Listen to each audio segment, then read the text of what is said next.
Well, really more good news for the Seahawks is how I address this story, Rockstar Bob. We already know how good things have been on the field. We know how good things have been for the most part off the field. I'm talking about player acquisition and stuff like that.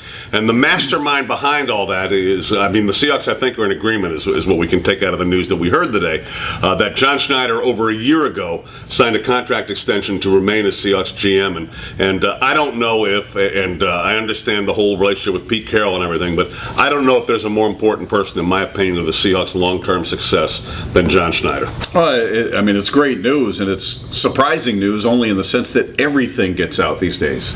It's impossible to keep a secret, especially when things like that take place, and the fact that they did. And even John Clayton, who was a guest of the program, we asked him, did you hear about this? He goes, yeah, 24 hours ago. Right. It's amazing, a year ago. So, but what it speaks to is the stability of the team that they've got in place. And I'm talking about the team off the field, the front office team, with that guy kind of leading the charge in John Schneider, who I think has really proven what kind of a evaluator of talent he is, and finding gems in guys that most people look at and go, wait a minute, why would you go with Richard Sherman in the 5th round? Why would you be a free agent in Doug Baldwin? Why would you go with Cam Chancellor? Guys that have he's proven time and time again, he's just got an eye for, which is great for Seattle. And you assume when Pete Carroll's deal is up, that he'll be locked back in as well, and this is a combo that you want to see for a long period of time, because they seem to have that chemistry. When I think of John, I think of the line "tilt the field" and how he was the absolute number one guy behind the drafting of Russell Wilson, and had talked about him up at friends of his up at Wisconsin.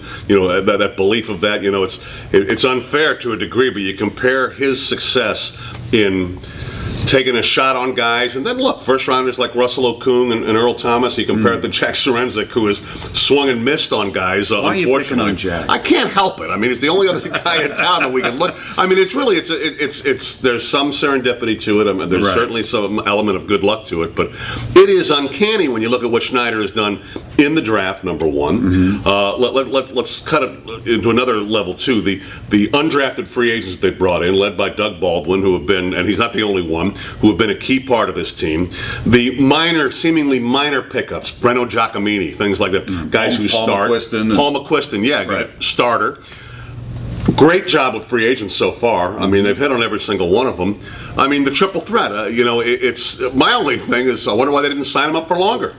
Yeah, that is odd. It seems like it would be a longer commitment, but who knows what he had to say about it. Maybe they want that flexibility at the end of their deal to perhaps go elsewhere, and you hate to think of it, but who knows? But the idea that all right, he's locked in place for another couple of years, and it was so stealth the way it was just kept under wraps. That's still the part of it that blows me away. But it's nothing but good news for Seahawks fans. Nope, nothing but good news. Like my shirt.